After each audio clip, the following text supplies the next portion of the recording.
Salut les Verseaux et bienvenue dans cet horoscope pour le mois de février 2022. Le mois de février, c'est votre mois déjà parce qu'on est vraiment dans l'énergie du Verseau à ce moment-ci de l'année.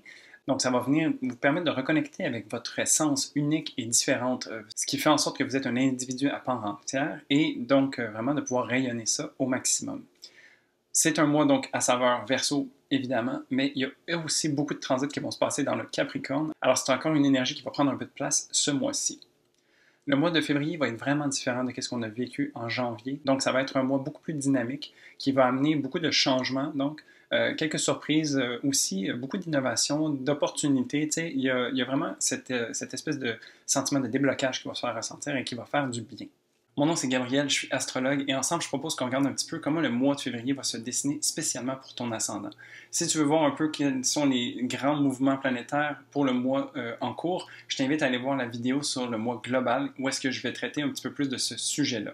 Ici, ça va être vraiment les transits et comment ça vient se placer par rapport à ton ascendant spécialement. Alors on commence le 1er février avec une nouvelle lune en Verseau. Nouvelle lune, nouveau commencement. Et donc ici, c'est un moment où est-ce qu'on peut se permettre une certaine introspection et voir un petit peu qu'est-ce qui vient remonter au niveau de notre maison 1. Donc pour vous, ça se passe en maison 1, la maison qui parle de l'expression de soi, de la manière que vous avez de transposer l'intérieur vers l'extérieur, la personnalité. Donc c'est vraiment ici qu'il s'offre un nouveau départ pour vous.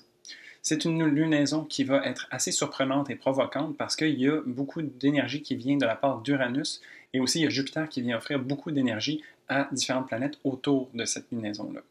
Donc vraiment ici, une belle occasion de trouver sa voie, de s'exprimer et de reconnaître en fait comment est-ce qu'on peut s'offrir un nouveau départ. T'sais, on est encore au début de l'année 2022. Ici, c'est le moment pour vous de vous lancer et de partir sur un bon pied. Ensuite, du 1 au 4 février, on a Vénus en Capricorne qui fait un trigone avec Uranus en Taureau. Vénus en Capricorne, ça faisait un mois et demi qu'elle était rétrograde et donc maintenant elle se permet d'avancer vers l'avant et de pouvoir concrétiser un peu toutes ces réflexions. Vénus, ça parle de nos valeurs, de nos choix et en Capricorne, c'est vraiment ce derrière quoi on se tient. C'est quoi nos ambitions, c'est quoi nos engagements qu'on a envie de faire perdurer à travers le temps. Le trigone d'Uranus en Taureau vient de stimuler ça, de dynamiser et va offrir beaucoup d'excitation et d'innovation. Ça va faire en sorte que ce mouvement vers l'avant va être dynamique, va être électrifié un petit peu et va aussi venir supporter et épauler la mise en place de toutes ces choses-là. Il y a beaucoup d'énergie terre, donc ça va être très concret, matériel et tangible comme transit et ça va venir faire du bien. Pour vous, ça se passe entre la maison 12 et la maison 4. Donc, Vénus en Capricorne, c'est offert aussi, à travers cette réflexion, beaucoup de lâcher prise, parce que la maison 12, ça fait écho un petit peu à ça, à défaire les choses qui ne servent plus. C'est aussi un moment qui nous amène au retrait, donc peut-être qu'il y a encore ce besoin d'être en retrait et de peut-être entamer ces différentes choses dans le concret, mais avec soi-même ou un peu en retrait. Donc, Uranus, quant à lui, se trouve en maison 4 et vient dynamiser au niveau du foyer et de la famille, donc vraiment aussi de l'intimité que vous avez avec vous-même. Alors ici, il y a beaucoup de potentiel en fait pour renaître ou réincarner ces valeurs-là qui sont importantes pour vous et de venir les habiter à l'intérieur de vous principalement. Tu sais, on dit retrait avec la maison 12, mais ça peut être aussi le retrait à l'intérieur de soi, se permettre de le vivre de façon intime pour éventuellement le sortir au grand jour, peut-être à travers tous les transits qui vont se passer en Verseau. Ensuite, le 3 février, Mercure redevient direct en Capricorne. On se rappelle que cette Mercure rétrograde a débuté en Verseau et a reculé jusque dans le Capricorne. Alors quand Mercure est en rétrogradation, il se permet de revisiter, de revoir, de réfléchir sur les choses qui se sont passées dans les semaines avant ça. Et donc ici, on a eu beaucoup de réflexions qui sont venues du point de vue de notre personnalité, mais va aussi au niveau de peut-être les choses qui n'ont plus besoin d'être dans la maison 12. Et donc ici, Mercure repart de plein pied dans le Capricorne de façon concrète et tangible et va avancer par rapport à ces prises de conscience qui ont eu lieu. Un peu comme Vénus en Capricorne, il y a toujours un peu ce désir de retrait ou de vivre les choses peut-être plus de manière cachée. Alors, tranquillement mais sûrement, les effets de Mercure vont se faire ressentir et vont venir vous habiter jusqu'à temps que Mercure revienne directement dans votre ascendant. Mais pour l'instant, c'est vraiment encore un peu ce travail de mettre les choses en place, d'enlever les choses, d'épurer et de faire, d'avoir une certaine clarté d'esprit pour qu'on puisse avancer de façon plus légère par la suite. Ensuite, du 3 au 5 février, on a le Soleil en Verseau qui fait une conjonction à Saturne en Verseau également. Ici, donc, le Soleil, c'est principe d'ego et de vitalité. C'est vraiment ici qu'est-ce qu'on se permet de reconnecter avec sa différence, avec ce qui nous rend unique Et ce que j'aime avoir d'un soleil en Verseau, c'est qu'il peut se permettre d'être lui-même à 100% et de donner la permission de surcroît aux autres de faire pareil. Ce qui vient faire une espèce d'élévation globale et collective. Parce que si on se permet, on donne la permission aux autres aussi de se permettre. Et donc, il y a genre cette espèce d'élévation qui peut se faire à un niveau plus large, ce qui est intéressant. La conjonction de Saturne vient nous aider avec ça parce que ça nous permet de se construire des structures solides au niveau mental et au niveau concret quand même, qui vient faire en sorte que ce rayonnement va pouvoir avoir sa place. Chose à noter avec un transit de Saturne, c'est que Saturne peut venir nous peser ou avoir certaines limitations qui viennent de l'extérieur ou de l'intérieur de soi-même. Et donc, de voir ces choses-là, de comprendre que ces forces peuvent venir nous mettre des bâtons dans les roues, ça peut être intéressant de le savoir pour pouvoir naviguer et s'offrir, dans le fond, de pouvoir se permettre le rayonnement au maximum de notre capacité. Parce que, tu sais, Saturne, c'est toujours synonyme d'effort et sur le long terme. Alors, vraiment ici, donc, de se permettre ces ajustements, sachant qu'il y a quelque chose vers quoi on ambitionne et vers quoi on aspire. Et donc, c'est un petit peu dans cet ordre-là que ça se passe.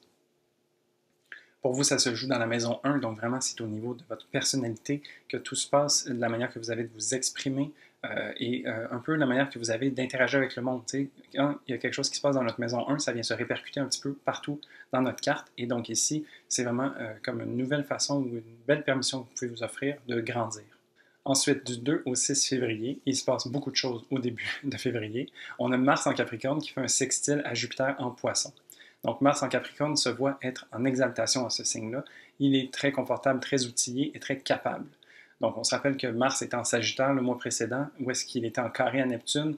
Ça allait pas trop. On ne savait pas trop sur quel pied danser, où est-ce qu'on s'en allait, comment est-ce qu'on allait faire les choses. C'était un petit peu mélangeant. T'sais. Ici, donc, Mars en Capricorne est très sérieux, assidu, discipliné et va agir selon son désir et avoir à sa disposition les outils nécessaires pour le faire. Le sextile de Jupiter vient aider avec ça parce que ça vient enthousiasmer et offrir un certain engouement à ce Mars-là qui a envie d'agir. Et donc, Jupiter en Poisson est en domicile, donc plein d'énergie, aussi une belle sensibilité qui va venir adoucir et aller dans le même sens que ce que le Capricorne a envie. Donc, vraiment ici, une belle manière de rêver, de se laisser inspirer et d'agir en conséquence. Pour vous, ça se passe entre la maison 12 et la maison 2. Donc, la maison 12, encore une fois, avec Mars, on peut se permettre de couper vraiment. Mars, c'est aussi ça, c'est de trancher, de se séparer de certaines choses qui ne servent plus. Et Jupiter, ici, vient nous apporter peut-être des nouveautés ou des prises de conscience au niveau de nos habiletés, de nos savoir-faire, de nos ressources, et donc de savoir comment est-ce qu'on utilise ces ressources-là à bon escient en se libérant de choses qui ne servent plus pour être une façon vraiment intéressante de vivre ce transit. Ensuite, le 16 février, on a une pleine lune en Lion. Pleine lune, c'est un moment pour couper, où est-ce qu'on peut faire de la place. Donc, il y a vraiment cette idée de faire de la place pour vous en février quand même. Et donc, en faisant de la place, on peut permettre à quelque chose de venir la prendre. Donc, c'est ce qu'on appelle la manifestation. Donc, c'est de faire de l'espace pour que quelque chose de nouveau puisse prendre sa place. La lune en Lion nous appelle à venir connecter avec notre cœur, à reconnecter avec notre goût d'aventure, notre goût de fougue, donc il y a vraiment un peu ce côté créatif aussi qui vient faire écho. Et donc, pour vous, ça se passe dans la maison 7, et donc ça se vit aussi à travers l'autre, à travers vos relations. Donc, les relations qui sont plus intimes, un à un. Donc, on parle relations amoureuses, amicales ou professionnelles, où est-ce que vous avez une certaine intimité. Ça serait intéressant de voir comment est-ce que vous pouvez vous laisser aller à travers ça, puis de vous permettre de rayonner à travers cette lunaison-là et de répondre à vos besoins aussi mutuels.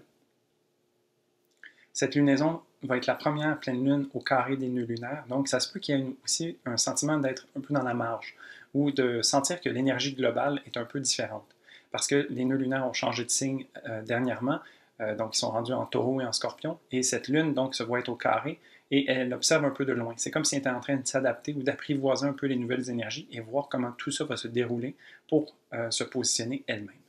Ensuite, le 16 février encore, mais cette fois-ci pour un mois, on a Vénus et Mars qui font une conjonction en Capricorne. Donc ici, c'est un élan de passion, où est-ce que Vénus, qui représente nos choix et nos valeurs, et Mars, qui représente l'action, viennent travailler de pair pour concrétiser et manifester de façon tangible ces choses-là auxquelles on réfléchit depuis tellement de semaines. Donc ça va vraiment nous offrir un bon déblocage et sur une belle période de temps, on va être capable de mettre en œuvre ces choses-là. C'est sûr que le Capricorne, ce n'est pas un signe instantané, donc il demande un certain effort soutenu, une certaine rigueur. Donc, vraiment lentement mais sûrement, on va être capable de mettre en place des choses qui sont vraiment en accord avec nous-mêmes et qui vont faire en sorte qu'on peut être autant aligné au niveau du cœur de notre ressenti que de nos actions. Donc, ça va faire vraiment du bien. Pour vous, c'est en maison 12 que ça se passe, donc peut-être vécu, encore une fois, en retrait ou à l'intérieur de vous. Ça se passe un peu au niveau de l'inconscient, donc ça se peut que ça soit peut-être même intangible pour vous, mais il y a quand même des actions concrètes qui vont sans doute venir se manifester dans vos vies, qui vont faire en sorte qu'il y ait un beau ménage au niveau psychologique qui peut se faire ressentir, ou vraiment un nettoyage à grande échelle qui vient vraiment dépoussiérer beaucoup de choses et qui va vraiment vous permettre de partir l'année d'un bon pied, dans le fond. T'sais, donc, il y a beaucoup de réflexions en ce début d'année, mais à partir de février, on commence vraiment à s'en aller vers quelque chose de nouveau. Ensuite, du 13 au 22 février, on a Jupiter en Poisson qui fait un sextile à Uranus en Taureau. Donc, la deuxième moitié de février est vraiment dynamique et stimulée. Il y a beaucoup d'opportunités de présentes. Déjà, juste Jupiter en Poisson, ça fait du bien d'avoir cette planète dans ce signe-là. Ça nous amène une belle enthousiasme, un bel optimisme de voir les choses du bon côté. Pour vous, ça, c'est en maison 2, donc vraiment au niveau de vos talents, de vos ressources, il y a quelque chose qui fait du sens, qui fait du bien. Vous connectez aussi de façon sensible à travers tout ça. Il y a une belle douceur qui vient s'installer. Et le sextile d'Uranus vient depuis la maison 4, et donc il y a vraiment un travail intérieur important qui se fait au courant du mois et qui vient vous apporter justement des opportunités intéressantes, qui vient faire en sorte que vous avez peut-être des nouvelles idées qui émergent quand vous vous alignez sur vous-même et vous vous donnez les possibilités de trouver à travers votre stabilité ou votre ground avec vous-même des idées pour innover, puis pour vraiment aller ouvrir vos horizons. Ça serait vraiment intéressant de voir ce transit-là comme ça, puis de saisir les balles au vol en fait. Ensuite, pour finir, le 24 et le 25 février, on a Mercure en Verseau qui va venir faire un carré à Uranus en Taureau. Donc ici, un transit qui nous appelle à être ouvert d'esprit, parce qu'on a Mercure en Verseau qui a beaucoup de réflexion, qui est très mentale et qui vient voir les choses d'une façon et qui va vouloir que ça reste comme tel, d'une certaine manière. Il y a eu beaucoup de réflexion, maintenant il agit puis il dit « moi je vais aller par là ».